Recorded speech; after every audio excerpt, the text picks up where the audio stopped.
අයිබුවන් මං ඉන්නේ මේ රොක් සිටි වල ජෝර්ජියා රොක් සිටි වල උඩම තැන ඉන්නේ. මේ මෙතනට ස්ටේට්ස් 7ක් තියෙනවා. මෙතන මේ ස්ටේට්ස් 7 බලන්න යන්නේ. බලමු මොනවද ස්ටේට්ස් 7 කියලා. Alabama, Georgia, Kentucky, North Carolina, South Carolina, Tennessee and Virginia. Okay, so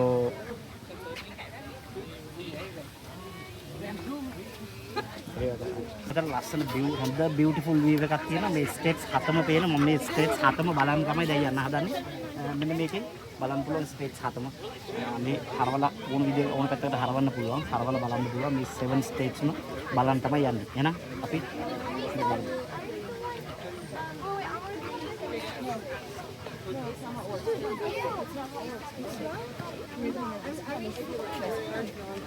ලස්සනට පේනවා මේ ස්ටේට්ස්.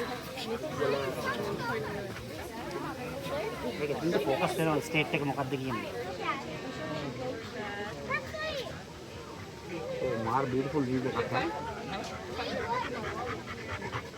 ඔගේ දකුණු පැත්තේ තියෙන්නේ ස්ටේට් 4කට දාලා ෆ්ලැග් 7.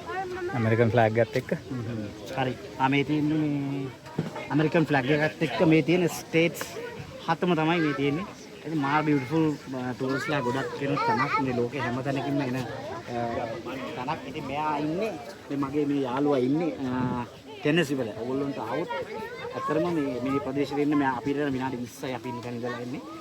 අපි කොහෙන්ද ආවේ කියලා ඒගොල්ලෝ අහනකොට ඒගොල්ලෝ පුදුම වෙනවා. අපි මේ කිට්ටුවේ ඉන්න නිසා ඇත්තටම මෙතනට එන්න $100ක් අපි දෙන්න ගියේ $100යි ටැක්ස් එකත් එක්ක. ඒවත් $100ට වඩා වටින ලොකු දේවල් ටිකක් අපිට මේකේ මේ ස්ථානේ බලා ගන්න පුළුවන්, දැක ගන්න පුළුවන්.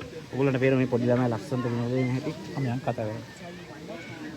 ඕගොල්ලන්ට පේන මේ ලස්සනට මේ මිනිස්සු ඇවිල්ලා විනෝද වෙන හැටි හරිම ලස්සනයි, හරිම සුන්දරයි.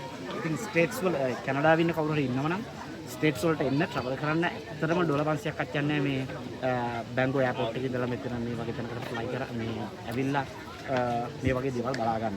හරිම ලස්සනයි. ඉතින් අපි හොඳ ට්‍රිප් එකක් ඇඩ්වෙන්චර් එකක් අපි එන්ජොයි කරනවා. ඉතින් ඔයගොල්ලන් මේක බලලා එන්න මොටිවේට් වෙලා ඇවිල්ලා එන්ජොයි වෙන්න. ජය වේවා.